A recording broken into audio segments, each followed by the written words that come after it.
Dans un instant, on se retrouve sur le podium pour naturellement retrouver les pilotes du plateau, tout de suite.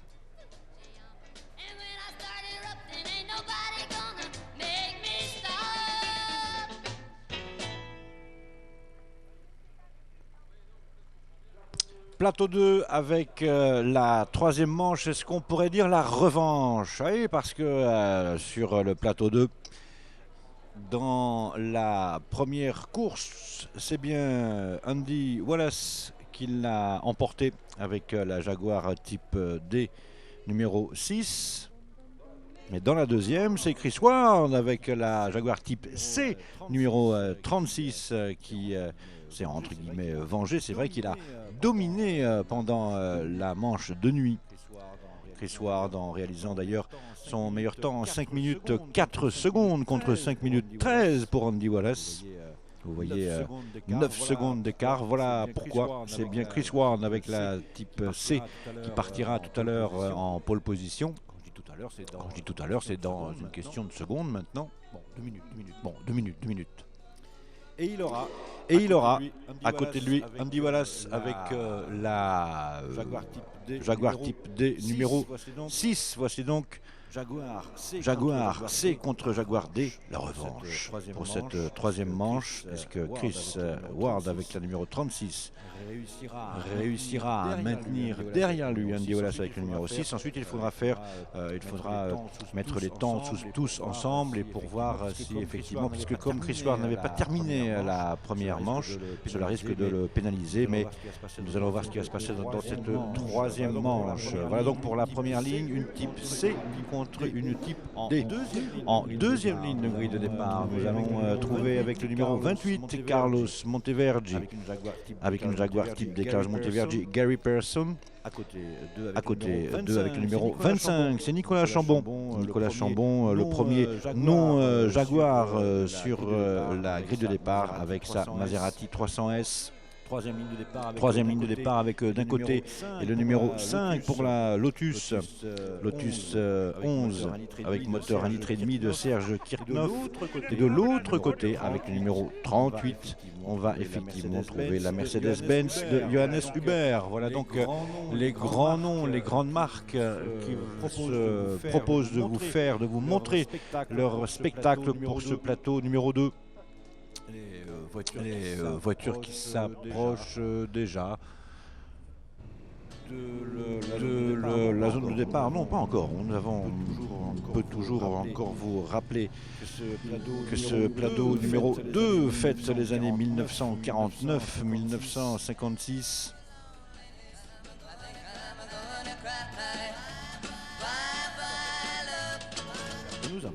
Et nous avons des exemplaires de voitures justement de toutes ces années, de 1949 à 1956 sur ce plateau. Un plateau qui des années qui commence avec des possibilités offertes à toutes les marques et qui termine par le grand début de Jaguar 55-56, les deux premières victoires qui se termineront ensuite ou qui se continueront en 1957.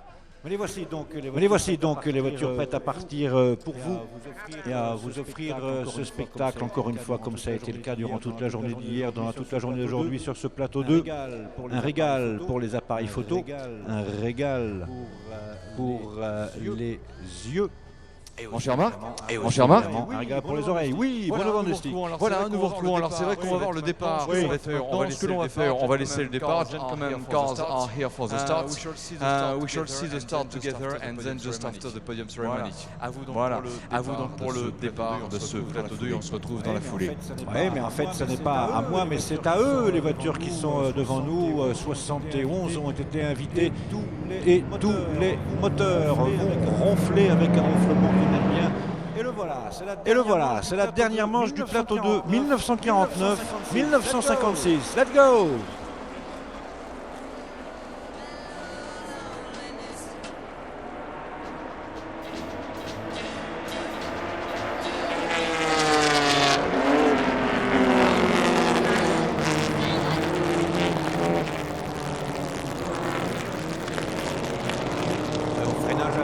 freinage à la chicane à l'op, ce diable de Andy Wallace qui a réussi à récupérer la tête et qui laisse Chris Ward juste dans son sillage.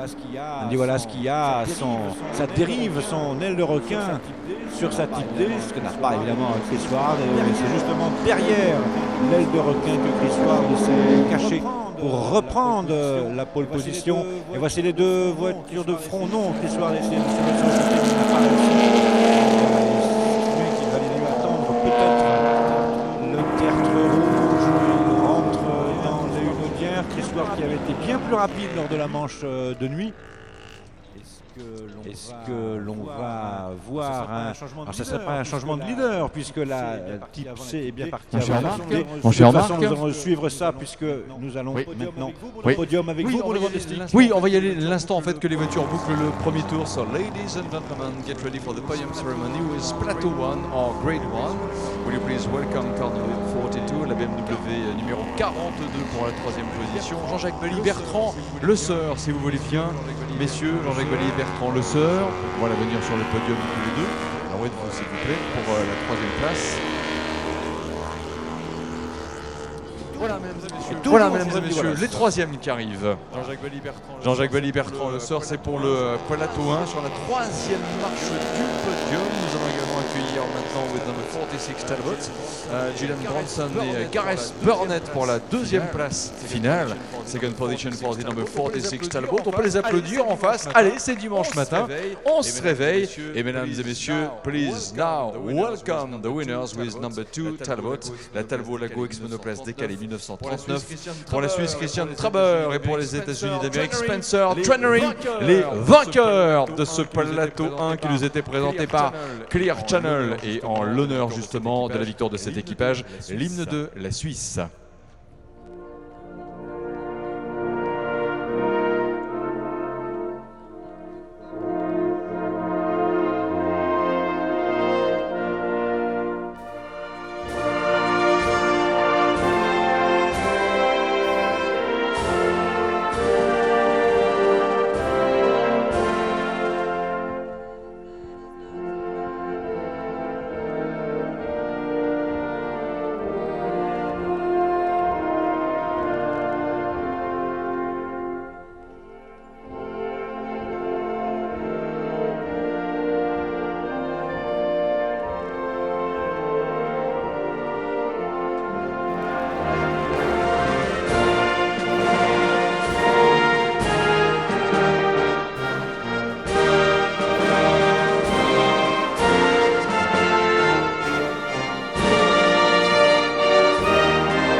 L'hymne de la Suisse pour la victoire de Christian Traber, de Spencer Trennery, et nous allons vous demander avec Patrick Peter de procéder maintenant à la remise des trophées pour le podium final Plateau 1. Clear Channel en était le partenaire en troisième position. Patrick Peter now ready to present the trophies to the drivers for the third position with car number 42, the 328 BMW, la BMW qui était la voiture de Jean-Jacques Belly, car driven by Jean-Jacques Belly and Bertrand Le Sueur from France, troisième position. Merci de les applaudir. Bravo messieurs. Deuxième marche du podium, second position for this grade 1, 46 Talbot, la Talbot numéro 46, modèle 105 BHG.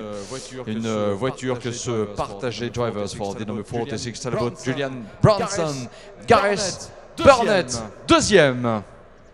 And now Patrick Peter is going to present the trophies to the winners with car number 2, cette fameuse Talbot numéro 2, mais numéro 1 finalement au niveau du classement final. Regardez également la beauté des trophées avec ce pilote qui entame la traversée de la piste à pied, salué quelque part aussi par Andy Wallace.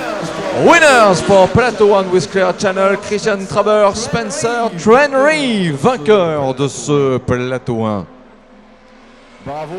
Bravo messieurs. Congratulations to all of you. Please raise your trophy. Allez, présentez bien vos trophées. Voilà. très très haut et très très fort. Excellent.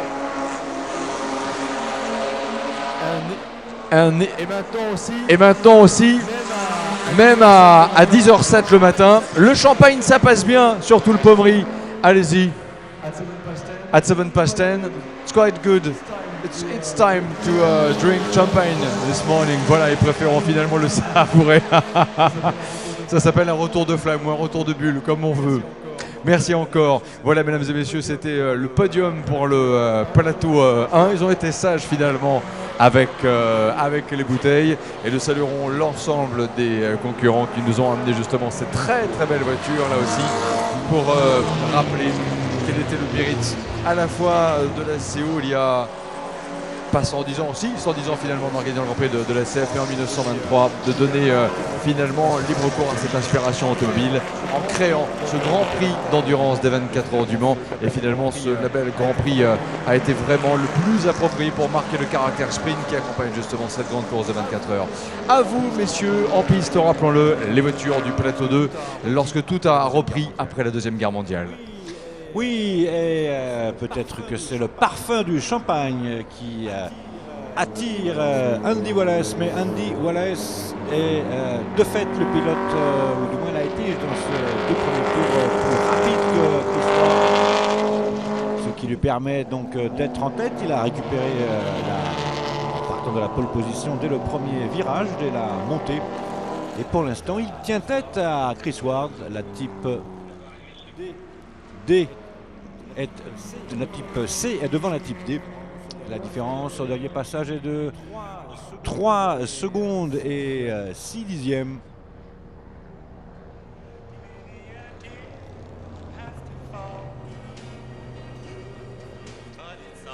Des problèmes nous avaient été signalés. Alors j'essaye de la retrouver pour la voiture numéro 32. Le style il est de Jonathan Turner et Rupert Bullock. Effectivement, était autour de la 15e position. Et les voici maintenant redescendus en 47e.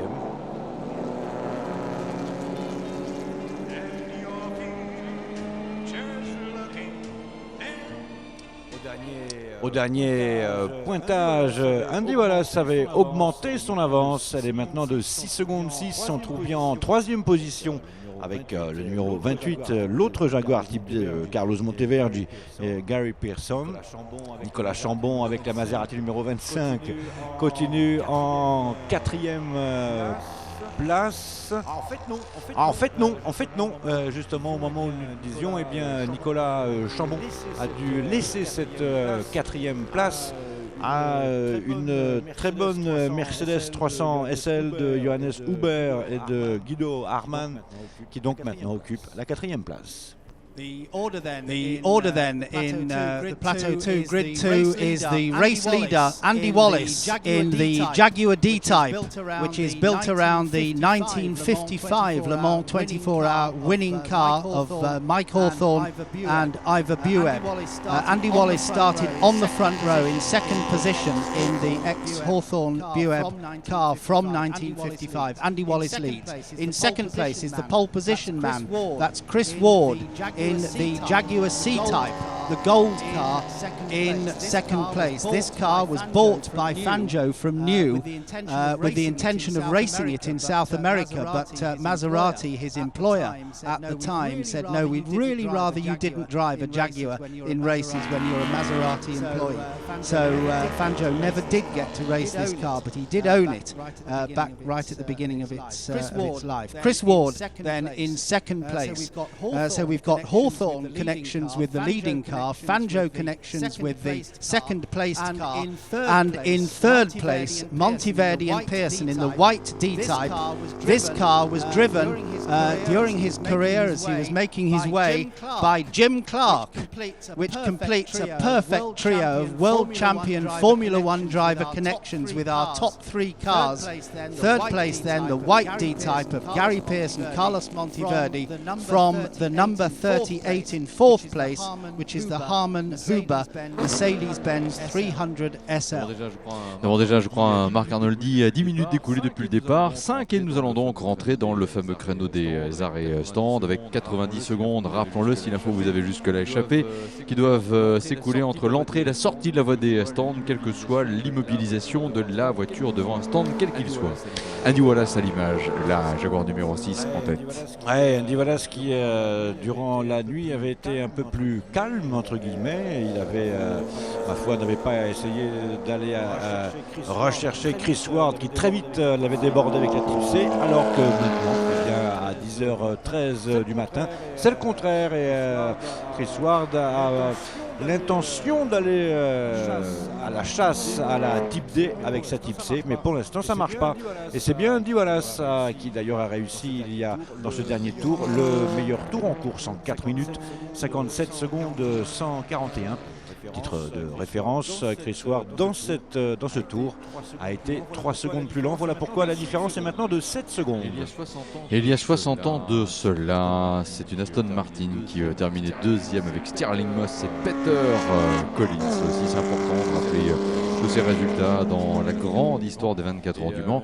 Et l'on se souviendra aussi que dans l'épopée, la première moitié des années 50, en 1956, Volkan van Trips et Richard van Frankenberg avec une Porsche RS5 50A devront même gagner la classe 1001 à 1500 cm3 et terminer donc 5e du général. C'était aussi la montée en puissance de Porsche, symbolisée d'ailleurs ce commentaire ou illustré par le passage d'une 356 de Jean-François Péniard.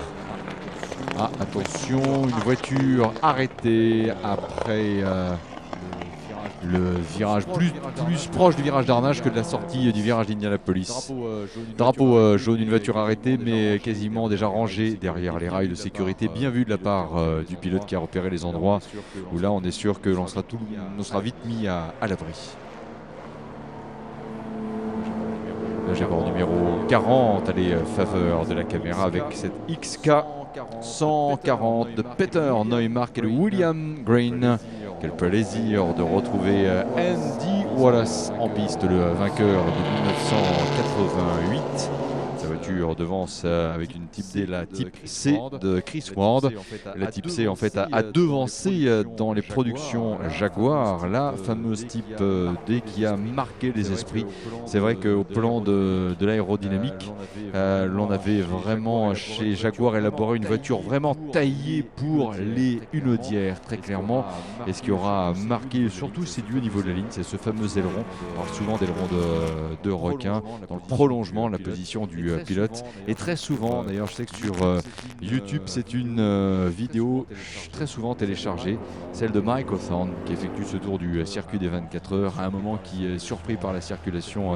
Il y a quelques voitures qui sont encore sur le circuit au moment où il entame son tour. Il y a même quelqu'un à vélo et dans son commentaire il dit mais qu'est-ce que ce cycliste fait là sur le circuit? Vous l'avez sans doute déjà vu, si vous ne l'avez pas fait, faites un tour de circuit avec Mike Hawthorne et vous allez voir cette vidéo, elle est scotchante.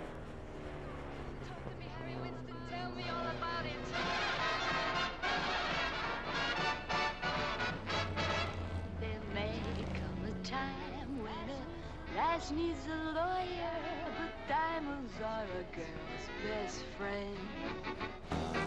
There may come a time when a hard-boiled employer thinks you're Et la preuve que les hunaudières font du bien à la Type D, puisque c'est là justement que Andy Wallace réussit à creuser son écart par rapport à la numéro 36. Lors de ce dernier passage, pas moins de 5 secondes ont été regagnées de Andy Wallace par rapport à, donc avec la Type D, par rapport à Chris Ward avec la Type C. Voilà pourquoi la différence maintenant est déjà de 12 secondes 6 entre les deux voitures en tête de ce plateau 2 à 25 minutes de la fin de cette troisième manche.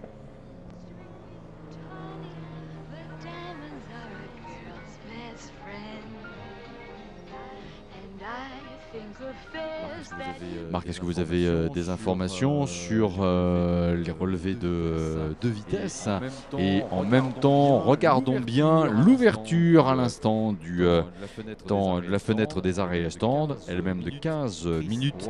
Chris Ward passe à l'instant. La différence au niveau de la comparaison des chronos pour la voiture de tête à la 36, 5 secondes et 3 dixièmes grosso modo, enfin en tout cas 5 secondes de perdu par Chris Ward, comparé au rythme avec lequel le pilote de la Jaguar D, Andy Wallace, est en train de mener la course en tête pour ce plateau 2. Oui, Andy Wallace qui n'a pas froid ni aux yeux, ni aux mains, ni à rien du tout, ni aux cheveux lorsqu'il passe au casque en fait, évidemment, lorsqu'il passe dans la ligne droite d'une audière, puisque au point le plus rapide est flashé à 234 km/h. Ah, quand même, pas mal. Hein. Si l'on revient sur les performances dans ces années-là, à quelle cadence autour menait-on la course? 1949. Alors rappelons qu'en 1949, la moyenne pour la Ferrari gagnante, elle a 166 miglia, d'où le nom MM. Luigi Sinetti et Lord Selsdon avaient été inférieurs à la victoire de la Bugatti de Jean-Pierre Vémile et de Pierre Véron en 1939. 132 km/h contre 139 10 ans plus tôt. En 1950, la Talbot de la famille Rosier, Louis-Jean-Louis Rosier, était de 144 km/h à 180. On atteint plutôt même les 150 km/h en 1951 avec la première victoire Jaguar, la première des 7. Peter Walker, Peter Whitehead, 150 km/h.4. Et à l'époque, au niveau du meilleur tour en course, c'est Stirling Moss qui l'avait bouclé en 4,46,8. Finalement, le 4,57,6 d'Andy Wallace, c'est pas mal du tout hein, quand on y regarde bien. Comparé ce que le circuit était en 1950 avec maintenant, on a une courbe Dunlop qui est rapide. On a évidemment le passage à Maison Blanche et on n'a pas de chicane dans les Naudières. C'est pas mal quand même quand on compare ces performances. Attention, c'est une Type C en 1950, c'est pas une Type D. Le meilleur chrono quand même pour montrer l'escalade de puissance, ça va passer en fait de 4 minutes 46 par exemple avec Stirling Moss sur une Jaguar, c'est en 1951 à 4 minutes 6 secondes, donc elle gagnera 40 secondes dans le record du tour en course en 4 ans entre 1951 et par conséquent l'année 1955. On gagnera 40 secondes en si peu de temps, ce qui montre bien à quel point les performances étaient galopantes à l'époque. Une voiture arrêtée quelques dizaines de mètres après le virage d'Arnage.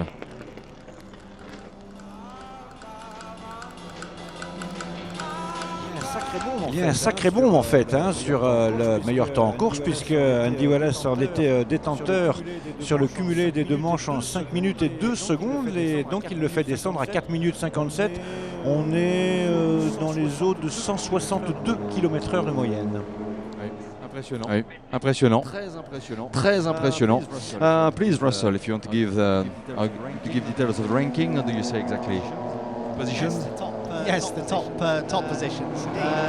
Indeed, it is Andy Wallace, the 1988 winner of the Le Mans 24 Hours in the Jaguar, driving the Jaguar D-Type, which is built around the car which won the 1955 race. Of course, in 1955, that was the darkest moment in Le Mans history with the dreadful accident which occurred. But coming through it in a very subdued weekend was the Works Jaguar team with the car which this Andy Wallace car today is based upon. The Works Jaguar team winning when the Mercedes team were withdrawn following the accident. In second place is Chris Ward in the Jaguar C-Type. The C-Type taking the first of the two of the Jaguar victories at Le Mans in the 50s. The D-Type taking the following 3, and then of course Andy Wallace taking the next one in the XJR9 in the later period. But Chris Ward now in the C-Type example of the Jaguar Le Mans cars in second place, number 36. In third place, Carlos Monteverdi, Gary Pearson, D-Type, 28, the white car. In fourth place, number 25, Nicolas Chambon in the Maserati 300S. In fifth place, with a 1500cc engine, Climax engine in the Cooper Type 39, is John Clark, number 31, the Type 39 1.5 litre car, fifth place. And in sixth place is number 72, one of the many Austin Healey's that's appeared, not this particular car, but over the years, the Austin Healey's making a good showing at Le Mans. This is an example of the 100M Austin Healey. In sixth place for Robson, Tordoff, Woolmer and Smith-Robson. Allez-y Marc, je vous en Arrêt au prie. stand pour les deux leaders, arrêt au stand pour Andy Wallace, arrêt au stand pour Chris Ward. Normalement rien d'imprévu puisque, encore une fois, toutes les voitures doivent absolument dans un créneau de 15 minutes s'arrêter pour un temps pas inférieur à 1 minute 30. Pour l'instant, nous avons eu des petits problèmes, voire même des gros d'ailleurs, pour la Jaguar Type D numéro 3 de Clive Joy, Jarrah Venables, Patrick Simon, qui pour l'instant n'est plus en mesure de passer, arrêter sur le circuit. Même chose d'ailleurs pour la Kift Climax de Geoffroy de la Crételle et Andrew Wheeler, incapables de revenir jusqu'à leur stand, probablement jusqu'à la fin de la course. Alors on a dit que les deux premiers s'étaient arrêtés, arrêt aussi pour la troisième, c'est-à-dire pour la Jaguar Type D numéro 28 de Gary Pearson et Carlos Monteverdi, alors que Andy Wallace repart. Il devrait ainsi rester leader. En tout cas, il lui faut tenir 18 minutes et 15 secondes.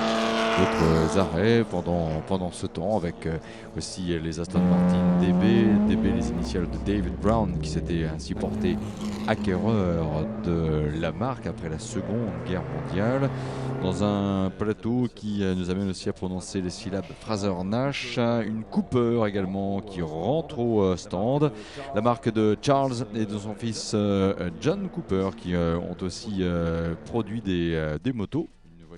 Une voiture que l'on verra d'ailleurs arriver, ou en tout cas une marque au Mans dès 1955, avec les petites barquettes de l'époque, des mécaniques empruntées au catalogue des moteurs Jaguar ou même encore à Coventry Climax. La 67 à l'image est une Morgan 4. Une voiture que se partage justement avec ce même numéro Leigh Seba et Peter Cole, venu de Grande-Bretagne. Et l'arrêt de la Jaguar numéro 14, la XK120, piloté par Andrew Smith. Au dernier pointage, il occupait une encourageante 7e position pour le classement propre à cette seule dernière course des voitures du Plateau 2, avec le partenariat de Jaguar et de JD Classic entre Vincent Franzen dans les stands. Oui, Benoît Van de Stick, merci, avec la numéro 23 de Nigel Webb. C'est une Jaguar Type C, malheureusement contrainte à l'abandon. Nigel, it's finished unfortunately a few minutes before the end of the meeting for you. Yes, indeed. We've had major electrical problems the whole races, all three of them. And they did fix it to about 80%, and I was enjoying climbing the calendar, but the brakes failed completely going into Dunlop Bridge, so I thought the better part of Valo I should retire gracefully. No good result for you, but it was a pleasant weekend. It was fantastic. I thoroughly enjoyed it, and hey, 2 years on. Thanks a lot, Nigel. Voilà, il nous a dit, on a eu des problèmes avec les freins durant tout le week-end. Au fil des courses, c'était résolu à 80%, mais ici, ça devenait vraiment délicat pour terminer cette épreuve. Pas la peine de mettre la voiture dehors, bien évidemment. Vincent, et puis, oui. Est-ce que Nigel est encore à votre portée? Ah oui, Nigel est encore à mes portées. Oui, parce qu'en fait, Russell à côté me disait qu'il est le propriétaire de la Jaguar de 1955. Il veut nous parler de cette voiture et de sa place dans l'histoire, naturellement. Voilà, c'est s'il le peut, si vous le voulez bien. Bruno Van de Stick asked me that you are the owner of the Jaguar 1955. Can you speak us about this car? Yes, indeed. That was Hawthorne's car in 55 with Ivan Bueb, and Andy Wallace is driving it for me. That car is much, much too quick for an amateur. It really is. Thanks a lot, Nigel. Voilà, vous l'avez compris, mon cher Bruno. Effectivement, voiture En tout cas, tellement pointue, tellement performante qu'elle réclame apparemment un pilote qu'il considérait comme plus professionnel que lui. Voilà, et Andy Wallace en l'occurrence. Merci beaucoup Vincent Fanzen. Andy Wallace qui file vers la victoire. Pour Nigel, ce sera quelque part une victoire aussi, car si cette voiture est là, c'est bien sûr grâce à lui. Ah, il y a une scène particulière, là, Marc Arnoldi, dans la zone des stands. Si vous souhaitez nous dire ce dont il s'agit. Alors en fait, nous avons, pour vous qui étiez avec nous cette nuit, nous avons eu l'occasion de parler avec un de nos pilotes. C'est Vincent Tourneur, qui est un pilote qui se déplace en fauteuil roulant. Voilà, on va le voir. Si vous êtes près d'un écran géant, eh bien, on va le voir descendre de la voiture. Vincent Tourneur qui partage cette voiture donc, avec Antoine Zeiler et qui donc est en fauteuil depuis déjà quelques années et qui a décidé donc de rouler en voiture historique en faisant l'adaptation de cette voiture. Ouais, attention, on va y revenir dans un instant. Un début d'incendie pour une voiture qui est la Morgan numéro 34. La Morgan numéro 34, attention au début d'incendie. The number 34 Morgan with a fire problem there being dealt with by the emergency services. The number 34 Morgan of Richard Thorne, the Morgan dealer from Great Britain. Number 34 then being dealt with by the emergency services. Voilà la voiture qui est arrêtée en fait hors trajectoire, hors piste. Elle est sur le côté droit par rapport à la bretelle de décélération qui mène donc vers les stands. L'un des véhicules incendie a un Amarok avec les commissaires sur place. Ça continue de fumer naturellement, ça c'est l'effet thermique. Mais l'incendie est maîtrisé. Attention cependant, en fonction de la nature du feu, il peut y avoir possibilité qu'il se réanime quelques instants. On va naturellement tout faire pour. Car des fois un feu d'huile, mais ça ne paraît pas être le cas. Je ne pense, en tout cas, c'est difficile de se prononcer naturellement d'ici, mais pas de geste d'affolement. Même le pilote est derrière, main sur les hanches maintenant. Voilà, c'est que la situation est contrôlée par les commissaires. Incendie maîtrisé. La Morgan de Richard Thorne arrêtée sur le côté droit de la piste. Just to say that Richard Thorne is standing out of the car watching, just to make sure that's known. Richard Thorne then with a fire in the engine compartment of the Morgan. It's now been put out, but Richard standing watching the work going on. Perfectly okay. Vincent Fanzen. Oui, effectivement, avec des nouvelles de la numéro 55 qui nous tient à cœur depuis le début de ce meeting, la fameuse Cadillac série 61, notamment pilotée par Derek Drinkwater. Alors cette voiture malheureusement souffre d'un problème de sélection de vitesse apparemment, et on est avec le pilote Drinkwater qu'on avait interviewé sur la grille de départ hier, c'était bien sympa d'ailleurs. Il est sous la voiture et comme il y a une fuite d'huile, je peux vous assurer que quand il ressort de sous la voiture, son visage est maculé d'huile, il est tout noir en fait. Et la combinaison qui était blanche à la base, eh bien, a pris un méchant coup de vieux là sur ce coup-là. Donc Derek Drinkwater essaye absolument de réparer cette boîte pour pouvoir terminer cette troisième course avec cette monstrueuse Cadillac qu'il a décrit comme un véritable bateau sur le circuit du Mans hier. Eh bien, c'est pas gagné, mais là, le garçon, il aura quand même fait ce qu'il fallait et fait tous les efforts du monde. C'est bien. Quelle voiture vraiment impressionnante. En tout cas, là encore, Brooks Cunningham était vraiment un visionnaire. Vous imaginez, Vincent, venir au Mans avec cette Cadillac. Pouvait paraître complètement fou quelque part, et pourtant il a osé.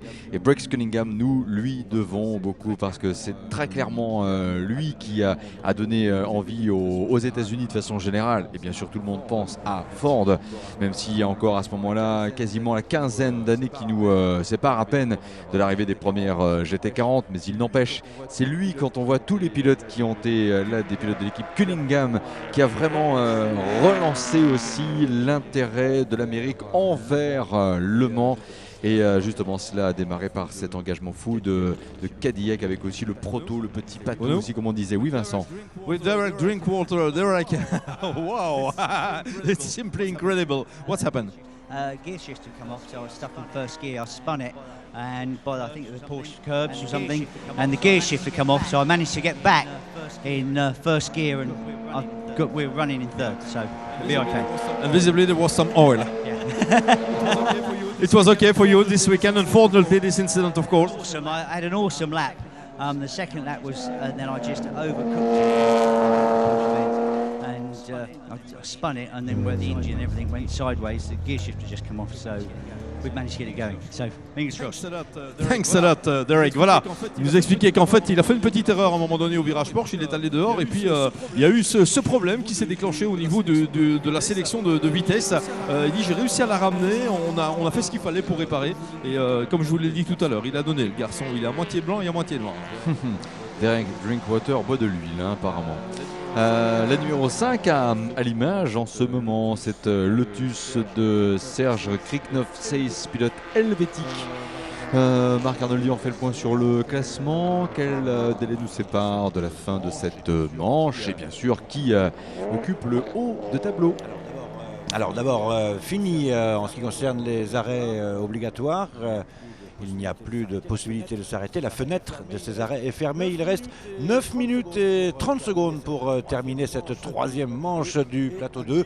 Et Andy Wallace caracole en tête avec 15 secondes d'avance avec sa type D contre la type C de Christophe 36. Il lui-même a une avance confortable sur la type D.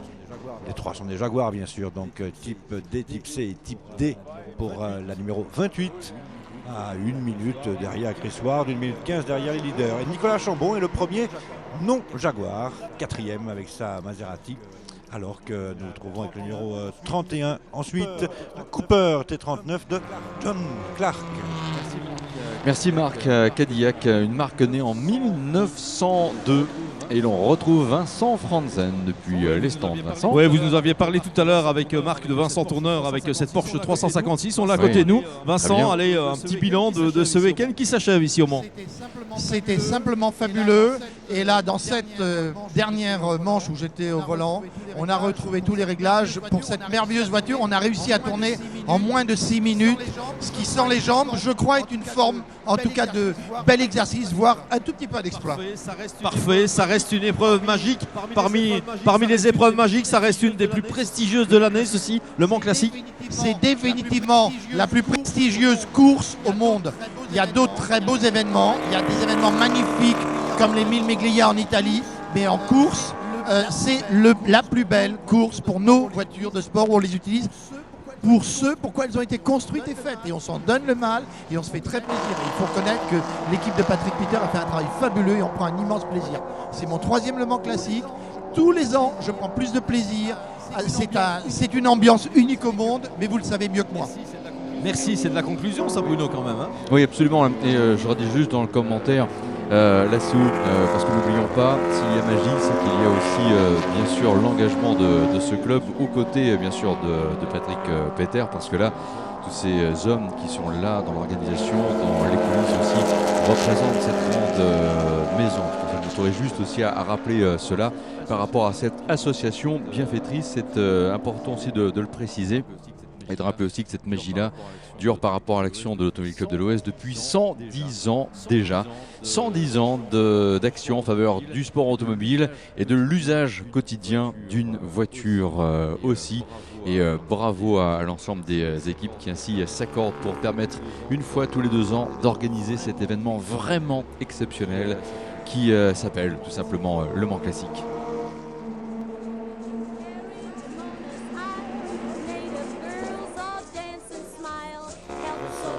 Vincent Tourneur qui était à votre micro, donc et pour compléter ce que nous citions un peu plus tôt, Vincent Tourneur donc qui se déplace en fauteuil et qui bien évidemment comme nous tous a regardé de très près et a applaudi à l'expérience formidable elle aussi de Frédéric Sausset durant les 24 heures du mois de juin dernier. Frédéric Sausset qui est passé, j'ai vu dans le village hier, et Vincent Tourneur nous disait au micro cette nuit qu'en fait il avait su que Frédéric Sausset connaissait aussi son expérience à lui de vouloir modifier une voiture, puisque cette voiture est modifiée pour que lui et les 2 autres pilotes puissent faire Le Mans Classique sans dénaturer la voiture en elle-même. Et il était content, pourquoi? Vous l'avez entendu, ils ont réussi à faire un tour en moins de 6 minutes, 5 minutes 59 secondes 551. Mauvaise nouvelle pour notre ami moitié blanc moitié noir là, parce qu'il a réussi, Drinkwater a réussi à refaire repartir la voiture, mais il ne la reverra pas.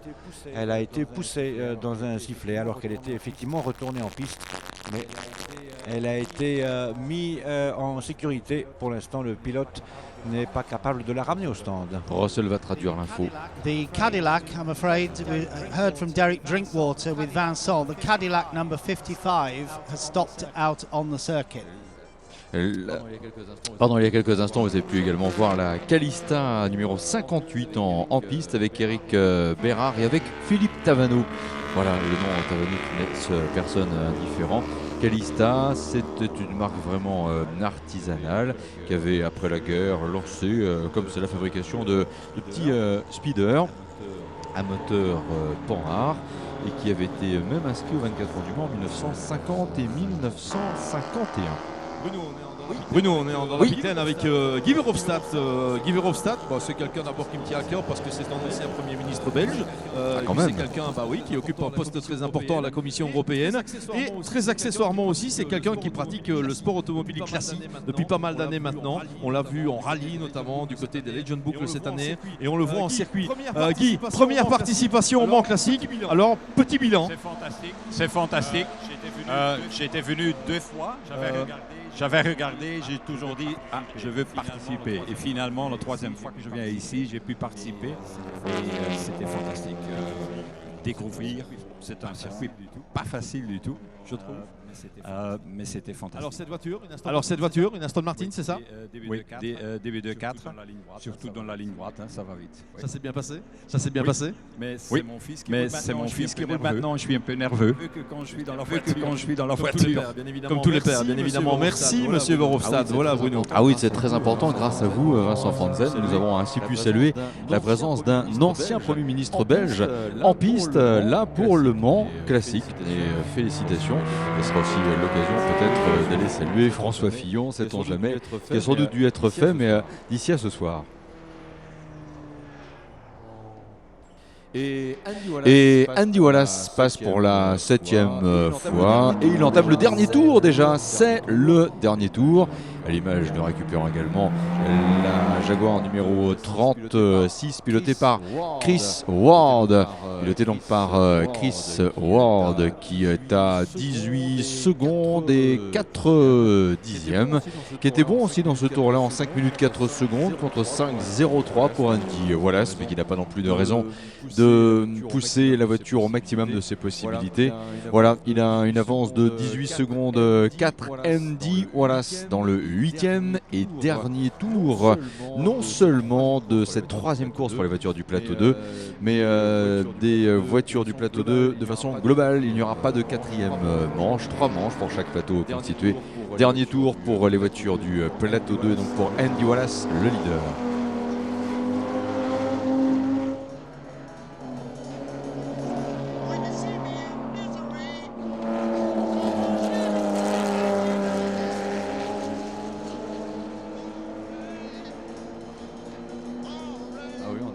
Ah oui, on est avec les commentaires que nous faisions il y a quelques instants, en train de saluer quand même la présence de 2 anciens premiers ministres sur ce circuit des 24 heures du Mans aujourd'hui, avec donc la présence de Guy Verhofstadt et de François Fillon. Voilà, c'est bien, c'est aussi quelque chose qui est valorisant pour ce rendez-vous de Le Mans Classique 2016. Russell Douglas. Tony Blair is here now? Tony Blair, is he here? No. As far as I know. Mark Thatcher in the past. The last person that Vincent Franzen was talking to was the former Prime Minister of Belgium. And this is worth noting because racing this weekend, as often he does, is the former Prime Minister of France, François Fillon. He is racing this weekend too. So in these days of European unity, we've got 2 ex-Prime Ministers here at the Le Mans Classic 2016.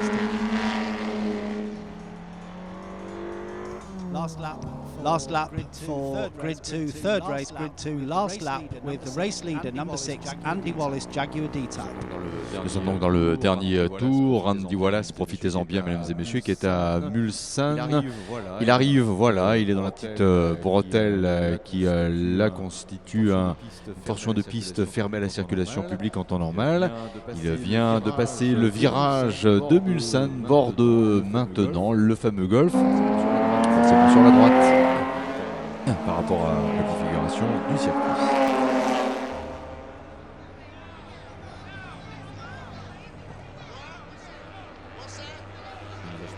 Nous nous acheminons donc vers une victoire de Andy Wallace avec cette Jaguar Type D de 1955, la voiture de Ivor Webb et de Mike Hawthorne. La deuxième place pour la Type C, numéro 36, pilotée par Chris Ward. La troisième position pour une autre Type D année 1955 de Carlos Monteverde et de Gary Pearson. La quatrième place pour la Maserati du français Nicolas Chambon. La cinquième position pour la Cooper 1955 de John Clark, la sixième place pour la Lotus numéro 5 de Serge Kreknoff-Seyss, la septième place numéro 14 pour la Jaguar de Andrew Smith, huitième position. Il s'agit de la Mercedes-Benz 300 SL de John Schuber et de Guido Harman. Donc on trouve en neuvième position avec le numéro 39 l'Aston Martin. L'Aston Martin qui est la voiture de Nicolas Ruddle, pilote qui nous vient de Grande-Bretagne, et le top 10 avec la numéro 51, une Aston Martin de Nigel Bachelor qui occupe donc en ce moment la 10e position. La progression du leader, le drapeau damier bientôt en vue. Le drapeau damier bientôt en vue pour Andy Wallace. Ah, alors que se passe-t-il à Mulsanne? Y aura-t-il une voiture en difficulté alors que Andy Wallace arrive? Andy Wallace arrive, il est à la chicane Ford. Mesdames et messieurs, ladies and gentlemen, on va applaudir ensemble le vainqueur. C'est un grand honneur de voir ainsi Andy Wallace s'imposer. Oh, et les barquettes bonnet aussi qui passent à l'instant, les points. Voilà, Andy Wallace, vainqueur pour ce plateau de très très belle victoire. Ce sera un grand plaisir de retrouver Andy Wallace dans les prochains instants avec la Jaguar numéro 6. Fabuleuse voiture, fabuleux résultat. Et puis dernière accélération aussi pour la Jaguar Type C de Chris Ward. Voilà, cela rappelle bien sûr les grandes années Sir Williams Lyons, Lofty Hengland aussi avec Jaguar dans les années 50 et tous les grands pilotes de l'époque qui ont été donc des pilotes Jaguar. La deuxième position pour Chris Ward, et l'on va également guetter le passage de la Jaguar numéro 28, l'Aston Martin DB2 Lightweight de Glyn Allen avec la numéro 28, pardon, c'est la voiture de Carlos Monteverde et de Gary Pearson qui ne devrait pas être longue à repasser. On aime bien cette image avec Andy Wallace qui revenait dans le sillage de ses Dutch bonnets, notamment la numéro 62, alors qu'une voiture effectue un tête à queue à Mulsanne dans les derniers instants de la course, et nous guettons toujours de notre côté le passage de la Jaguar numéro 28. La numéro 35 qui était à un tour de la voiture du duo de tête a été saluée à l'instant.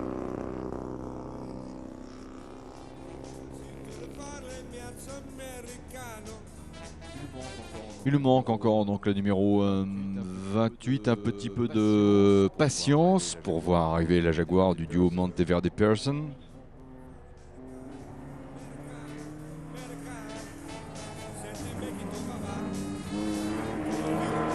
Alors qu'il faudra faire attention pour certains pilotes, peut-être gagnés par la fatigue ou l'envie de ne jamais connaître autre chose que le bonheur de rouler ici. Ils ont bien été salués par le drapeau à damier, mais ont complètement oublié de passer par le virage de la Chapelle. Donc ils sont partis pour un tour supplémentaire. Allez, on le dira sur les 62 et 41. Que voulez-vous? C'est comme ça.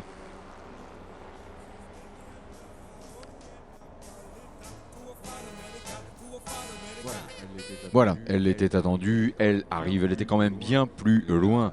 La numéro 28, la Jaguar, que nous devrions bientôt avoir. Visible dans la ligne droite qui fait jonction avec la chicane Ford, après bien sûr passage au niveau du Corvette Corner. La voici, la Jaguar D de Carlos Monteverde. Et avec lui Gary Pearson. Ultime sollicitation de la pédale d'accélérateur, et vous allez aussi pouvoir applaudir le passage sur la ligne d'arrivée de cette Jaguar.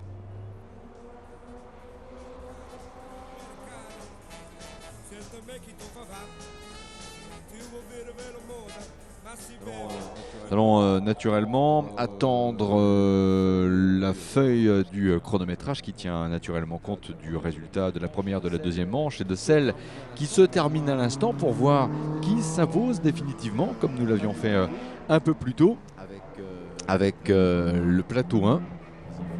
Ici, il faut donc attendre que tout le monde soit salué par le drapeau d'émier numéro 25, un équipage qui avait terminé dans le tiers 7 têtes de précédente manche, la première en particulier, la Maserati de Nicolas Chambon.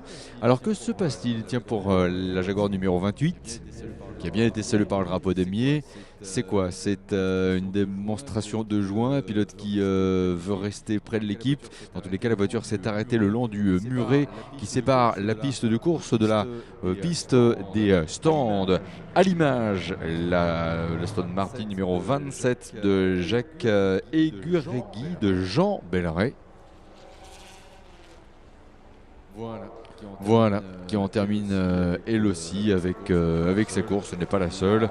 La Cooper numéro 31 de John Clark. Excellent 5e malgré l'aspect de petite voiture presque frêle. L'Aston Martin numéro 1 de Laurent Desplaces, de Jean-Luc Bois, a également été salué par le drapeau d'émier. Elle termine en 29e position.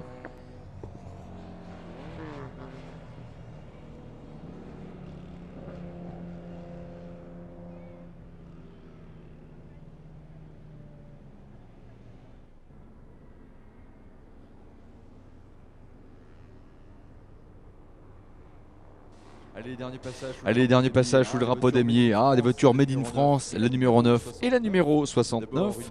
D'abord une Dutch Bonnet HBR5 de 1956 de Jean-Marc Huyghe des Pointes et de Daniel Patrick Bros. Quant à la numéro 69, c'est aussi une Dutch Bonnet HBR de François Fouquet-Advillain, de Antoine Moreau et de François Dillman qui ont terminé avec cette course. On va revenir aussi sur cette création, cette voiture un peu made in France et encore pas vraiment si je confonds la Jowett Jupiter avec les autres modèles, mais là nous avons eu en fait avec la numéro 22 une Jowett Jupiter de John Arnold et de Richard Gain qui en termine donc avec la troisième course, la troisième manche. Et là, à propos de voitures vraiment made in France, c'est clair, encore une Dutch Bonnet HBR avec Pierre-Henri Mahul qui termine cette course.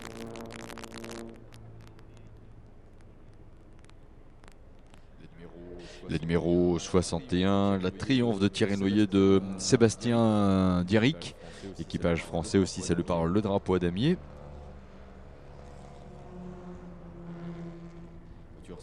Voiture saluée à la 41e position.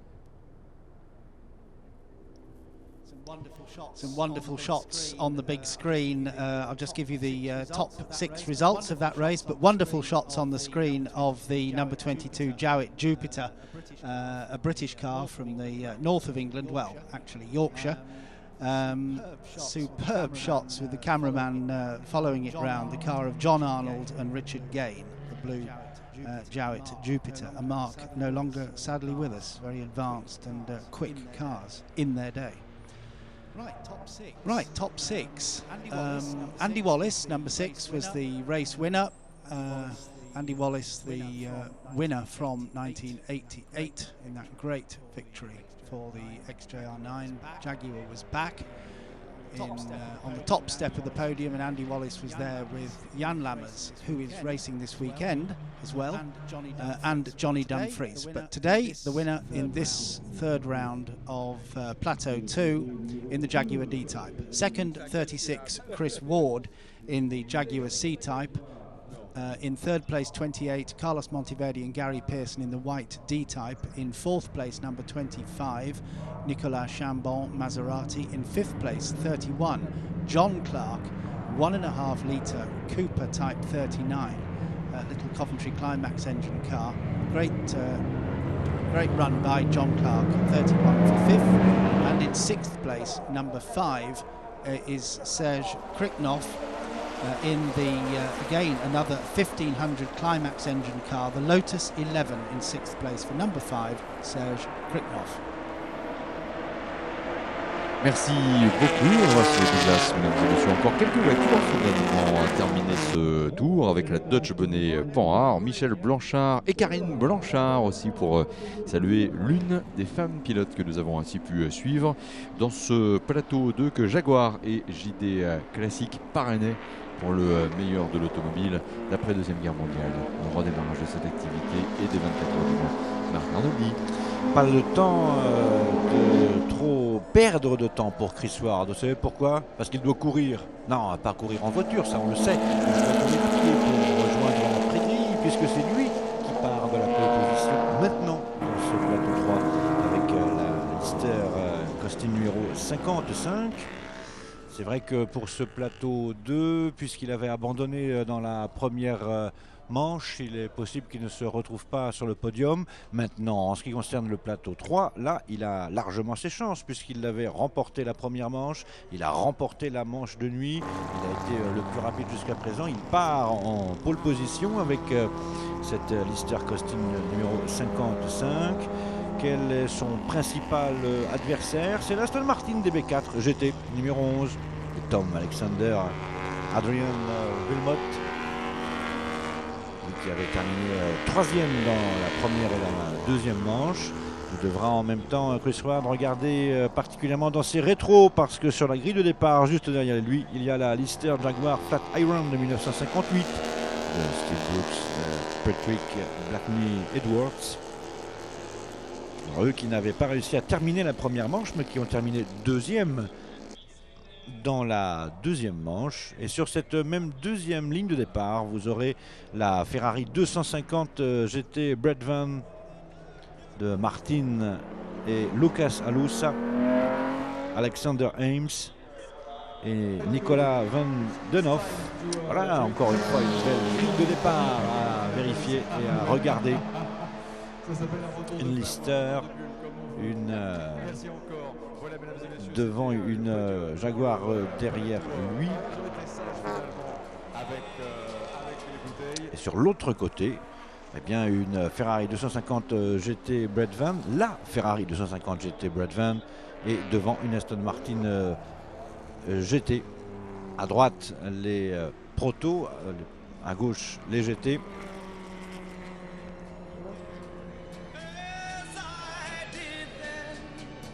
Sur la troisième ligne, avec le numéro 14, vous retrouverez la Lotus 15 de 1959 avec Ivan Vercouter et Andrew Wolf sur le côté droit. Et sur le côté gauche, avec le numéro 33, l'autre Lotus 15, celle de Carolina Lowman et James Wood.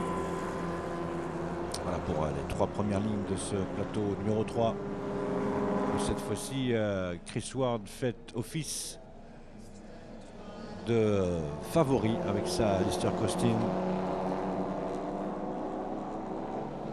Intéressant de noter que ce meilleur temps réalisé par Andy Wallace dans ce plateau 2 avec la Jaguar Type 2 en 4 minutes 57 secondes est assez proche de celui que le propre Chris Ward a réussi, 4 minutes 56 secondes 497 avec la Lister Costin numéro 55. Alors qu'est ramené derrière la corde cette Kift Climax 1100. Pour vous qui avez eu la très bonne idée de vous procurer le programme officiel, c'est le numéro spécial du magazine Le Point, nous vous l'indiquons vraiment, emportez-le avec vous, vous apprendrez plein de choses. Eh bien, il y a eu un changement de voiture. Il était prévu avec le numéro 7 dans ce plateau 2, une Triumph TR2 de 1954. Cette voiture a eu des problèmes et on a autorisé un changement pour cette voiture. Donc vous voudrez bien noter que c'est une Kift Climax 1100 de 1954 avec les mêmes Geoffroy de Lacretel et Andrew Wheeler. Cette Kift Climax qui est considérée comme rare. C'est vrai parmi les autres voitures qui elles aussi sont rares, mais c'est assez rare de voir cette voiture, une des premières voitures en fait à être équipée du moteur Climax, si ce n'est la première à être venue. Et qui portait donc le numéro 7, mais ça c'était sur le plateau 2. Et le plateau 2, pour le revoir, il faudra attendre 2018, puisque maintenant c'est bien le plateau 3, c'est bien un nouveau saut dans le temps que nous vous proposons, 1957-1961. Oui, les voitures ne vont pas être longues à revenir. Pour l'instant, nous avons le plaisir de retrouver aussi les voitures des constructeurs partenaires de Le Mans Classique, et c'est aussi toujours l'occasion de vous inviter à poursuivre la balade, la faire une première fois ou la refaire à l'occasion de ce dimanche ensoleillé, car après, ce soir, c'est vrai, il sera trop tard pour aller voir le village des motos anciennes, l'Expo Abarth aussi dans ce village, les différents garages et boutiques rétro reconstitués pour le plaisir à l'occasion de Le Mans Classique. Les voitures Le Mans Heritage Club aussi, vous avez rêvé hier de vos 6-10 ans lorsque vous avez vu les voitures du Little Big Mans. Bonne nouvelle, cette concentration de voitures et ces voitures même sont retrouvées ou regroupées en ce moment dans le village. Vous allez pouvoir les retrouver, si ce n'est dans le cœur du village, dans une zone expo à proximité. Et puis, même en 11 heures, on peut toujours avoir un petit creux.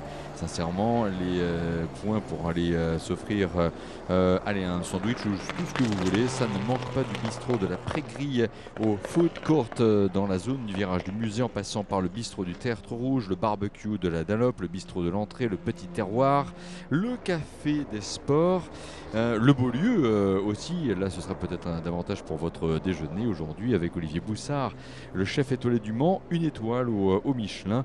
Voilà pour les points arrêt, ravitaillement en caféine, en tout ce que vous voulez pour profiter pleinement de ce spectacle et aussi avoir toute l'énergie qu'il faut pour passer un point à un autre du circuit. Il y a aussi pour vous aider dans vos déplacements le petit train. Et à propos justement de ces très nombreux points de visite, il y a l'expo consacrée à la Nationale 7, une rétrospective de ce qu'était la circulation sur cette célèbre route nationale française à l'heure des départs en vacances. Et ça tombe bien, à l'heure des départs en vacances, il est revenu, il est là. Et puis saluer aussi les très très nombreux clubs présents tout au long de ce week-end. À peu près 5000 voitures de rassemblées. On ne pourra pas citer tout le monde par rapport à ces clubs. Grosso modo, vous devez être à peu près 180, une soixantaine de marques qui sont ainsi représentées ce week-end par des clubs justement, pouvant s'agir de AC, pouvant s'agir également par rapport bien sûr à ces mêmes clubs de marque, de Mercedes, de Porsche, de Peugeot, de Venturi et ainsi de suite. Bon dimanche également à tous les clubs de marque.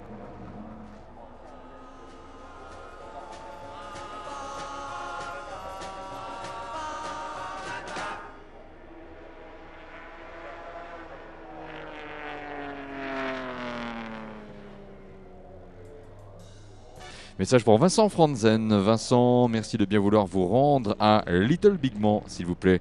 Vincent Franzen, merci de bien vouloir vous rendre sur la zone Little Big Mans. Merci beaucoup. Mon cher Marc, ça y est, c'est parti. Les voitures quittent à l'instant la Pré-Grille.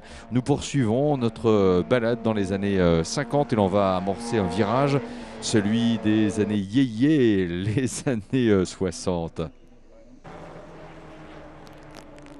À 11h du matin en cette année 2016 et en ce dimanche 10 juillet.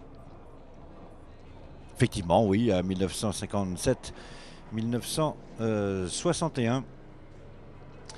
Année où le palmarès des 24 heures du Mans. Alors, il y a la troisième victoire de Jaguar avec la Jaguar D. On en a parlé tout à l'heure. Elle commence effectivement en 1957. Et à partir de 1958, revoilà la couleur qui passe du vert au rouge avec la Ferrari 250 TR en 1958. La Ferrari 250 GT en 1959 est arrivée première en GT, mais dans la catégorie principale, c'est bien la victoire d'Aston Martin avec la DBR1, une victoire au général qu'Aston Martin avait pendant longtemps cherché. Elle l'a trouvée, ce qui a fait qu'elle a décidé de ne plus continuer, ou du moins officiellement, ce qui n'a pas empêché Aston Martin de revenir l'année suivante, mais c'est vrai que pendant longtemps Aston Martin n'était pas revenu au Mans, maintenant ils sont revenus, ça fait déjà plusieurs années, mais après cette auréolée de cette victoire de 1959, ils avaient décidé de lever le pied pour un certain moment, ce qui a permis à la Ferrari en 1960, la Ferrari TR 5960, de l'emporter au général, alors qu'une 250 GT l'emportait en catégorie GT. Une Chevrolet Corvette gagnait la classe de moteur 4 à 5 litres de cylindrée, cela en 1960 et en 61. Deuxième victoire pour une Ferrari Testarossa. La Testarossa 61, alors que la 250 GT, là aussi, se montrait en catégorie GT. Ça, c'était en 1961. Ce sont nos voitures, elles sont une Audière. Nous en avons des Ferrari. Une Ferrari spéciale que cette 250 GT Bredvan, avec cette espèce de coffre à l'arrière de la voiture, qui a donc donné eh bien, ce surnom à cette voiture, Bredvan, le livreur de pain, le four à pain si vous préférez. Et c'est justement une des voitures que nous retrouverons sur les premières lignes de départ de cette grille du plateau 3. Un plateau 3 où pour l'instant le ménage est fait par la Lister Costin de 1959 de Chris Ward, qui est parti de la pole position après les essais, qui a remporté la première manche, puis la deuxième manche sans vraiment connaître de véritable adversaire. Chris Ward qui n'a pas pu faire grand chose contre Andy Wallace.